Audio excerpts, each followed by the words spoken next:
वजह साहब मोहम्मद बिन सलमान अमेरिका गए और अमेरिकी दौरे के दौरान दो तीन चीज़ों की बड़े अरसे से एनालिसिस के तौर पर हमारे सामने आती हैं। अब वो पब्लिकली भी ट्रंप ने कह दिया कि F-35 उनको देंगे। अमेरिका की तरफ से दबाव ये था कि सऊदी अरब इब्राहिम अकॉर्ड का हिस्सा बने। सऊदी अरब का आगे से जो जवाबी तौर पर दावा ये था या उनका क्लेम ये था कि हमें आप कुछ ऐसी फैसिलिटीज़ दें जिसकी बिना के ऊपर हमारा दिफा मजबूत हो जाए। एक वो मांगते थे कन्वेंशनल वॉरफेयर में जो मॉडर्न इक्विपमेंट F-35 उनको मिल जाएगा। दूसरा वो सिविल न्यूक्लियर यूज़ के हवाले से फैसिलिटी मांगते थे। मोस्ट प्रोबेबली जो पाकिस्तान का उनसे डिफेंस पैक्ट है वो काफ़ी हद तक वो एस्पेक्ट उनका कवर हो जाएगा। थर्ड जो पार्ट आएगा मोस्ट लाइकली अगले चंद दिनों के अंदर, वो इंडोनेशिया और पाकिस्तान के ऊपर आता था कि वो उनको क्लब करेंगे साथ, ताकि ये तीनों बड़े ममालिक इब्राहिम अकॉर्ड की तरफ इकट्ठे मूव करें और किसी एक को अपने इंटरनली डिफ़िकल्टीज़ अपनी अपोजिशन से या जो हमारा एक बहुत ही रवायती स्कूल ऑफ थॉट है उसकी तरफ से वो दबाव का सामना ना करना पड़े, ना इंडोनेशिया में, ना पाकिस्तान में, ना सऊदी अरब में। तो अब आप बताइए, एक तरफ डिफेंस फोर्सेस वो जो इंटरनेशनल सिक्योरिटी फोर्सेस की तैनाती है उसके ऊपर आपको फ़ैसला लेना है कि आप फ़ौज भेजना चाहेंगे या नहीं।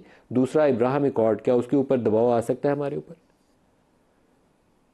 देखिए, जहां तक सिक्योरिटी फोर्स का हिस्सा बनना जो है वो मैं समझता हूँ कि पाकिस्तान को बनना चाहिए। पाकिस्तान की वहां पे मौजूदगी जो है किसी न किसी सूरत में या किसी न किसी एंगल से जो है फ़लस्तीनियों को तहफ़्फ़ुज़ जो है, हमारा एक जज्बाती ताल्लुक जो है, एक हमारा जो स्टेटेड स्टैंड है इस इशू के ऊपर पाकिस्तानी हुकूमत का, वज़ीर आज़म जिस तरह क्लियर कट जो है इसके ऊपर बयान दे चुके हुए हैं, तो इनको पार्टिसिपेट हमें करना चाहिए उस फोर्स के अंदर।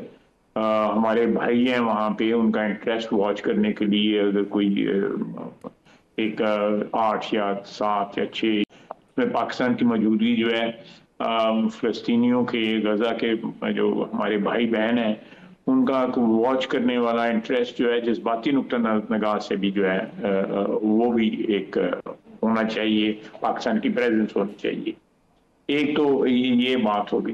दूसरा, इब्राहिम अकॉर्ड का जो है मैं समझता हूँ कि पाकिस्तान के बिल्कुल कथित तौर पे कोई ये कंसिडर नहीं हो रहा कि हमने उसमें जाना है, या जो हमारा स्टैंड है वो बिल्कुल क्लियर है कि anything which predicates the creation of two state in जो इसराइल की प्रेजेंट सिचुएशन है उसमें टू स्टेट का जो सोल्यूशन जो एक सेटल हुआ है वो जब तक नहीं होता, मेरा नहीं ख्याल कि किसी किस्म की जो है हमारे स्टैंड में चेंज होनी चाहिए। ख्वाजा साहब, 27वीं आईनी तरमीम के ऊपर तो हमने दो चार बातें की, लेकिन आजकल 28वीं आईनी तरमीम का भी बड़ा तज़किरा है और कहा जाता है कि NFC अवार्ड के ऊपर, सिंगल नेशनल करिकुलम के ऊपर, पॉपुलेशन कंट्रोल के हवाले से और नए इवन सूबों की बात भी लोग बात कर रहे हैं कि वो भी उसके अंदर 28वीं तरमीम के अंदर ये चीज़ें आ सकती हैं। आपसे जानना चाहूँगा कि क्या इम्कानात है कि कौन सा इशू NFC अवार्ड क्या कवर कर सकती है 28वीं आईनी तरमीम, और क्या नए सूबों की बात हो सकती है? पीपल्स पार्टी का रद्दमल क्या होगा? मुकामी हुकूमतों का जो नया सिस्टम है उसका भी जिक्र किया जा रहा है कि उसको कॉन्स्टिट्यूशन का हिस्सा बनाया जाए ताकि सूबों के ऊपर मैंडेटरी हो 4 साल या 5 साल के बाद इंतखाबात करवाना मुकामी हुकूमतों के। आपका रद्दमल?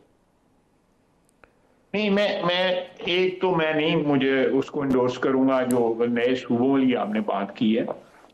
मेरा मेरा अपना ख्याल है कि सूबे अगर ये भी रहें, और जो पहले 3 चीज़ मैं ये असेंबली के फ्लोर पे कह चुका हूँ, आपने सुना होगा, और मैं ये प्रोग्राम से भी कहता हूँ, ट्वीट भी करता हूँ इसके ऊपर सोशल मीडिया के ऊपर, कि देखिए किसी भी मुल्क का करिकुलम जो है ना वो एक कौमी शनाख्त जो है इस्टेब्लिश करता है। हमारा करिकुलम जो है रेडिकली चेंज किया गया। मैं बार बार कह के जो है ना, मैं भी आई फील एम्बैरेस्ड। मेरा स्टैंड ये है कि we should go back to a curriculum जिसमें रीजनल जो है कल्चर, रीजनल हिस्ट्री, रीजनल जो भी रिक्वायरमेंट है, लैंग्वेज, ये सारे के सारा हो उसमें।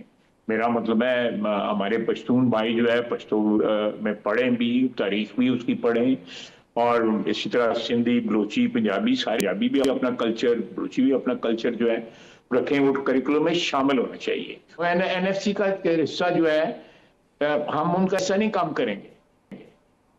ये थोड़ा सा मैं इसको जरा थोड़ा सा डिफरेंट तरीके से कहूँगा, हम उनको कहेंगे कि जी डिफेंस में और डेट सर्विसिंग में वो अपना हिस्सा डालें, वो अपने हिस्से में से हमें जो है मुल्क की जो लाइबिलिटीज हैं उनको भी एडजस्ट कराएं और दफा को भी जो है वो अपना हिस्सा डालें। ये जो आप जो जिस तरह आपने कहा है उस तरह नहीं है, ये इस तरह के जो भी उनको डिस्पर्स होगा, जो भी डिस्पर्समेंट होगी उसमें वो हिस्सा डालेंगे। वो 5% है, 2% है, 10% है, 8% है, 11 है, 12 है, 12 वो तो that is something which can be negotiated.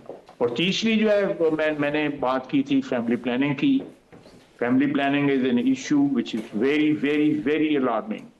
ये एक हम बम के ऊपर बैठे हुए हैं, ये किसी को चल गया सारे का चलना है, अगर इसी तरह हमारी आबादी बढ़ती रही, इसका कुछ ना कुछ करना चाहिए।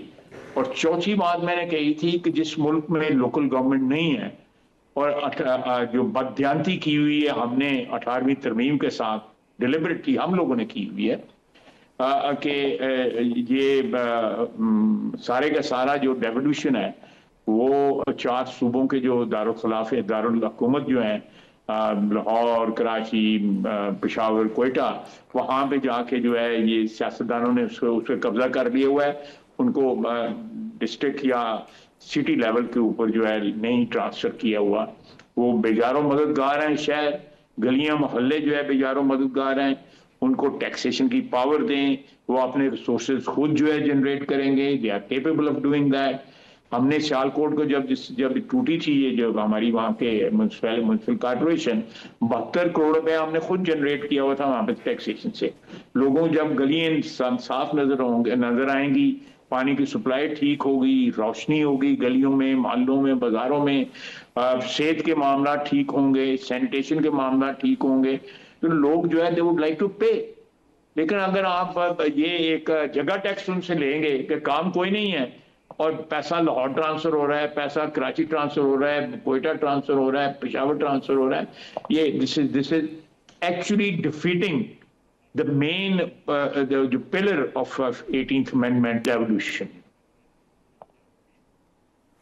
ख्वाजा साहब, लेकिन आप कह रहे हैं कि सूबों के वसाइल कम नहीं करते, लेकिन सूबों से कहते हैं कि आप कर्ज़ों की अदायगी के लिए और दिफा के लिए इन दोनों मदों में अपना अपना हिस्सा डालें।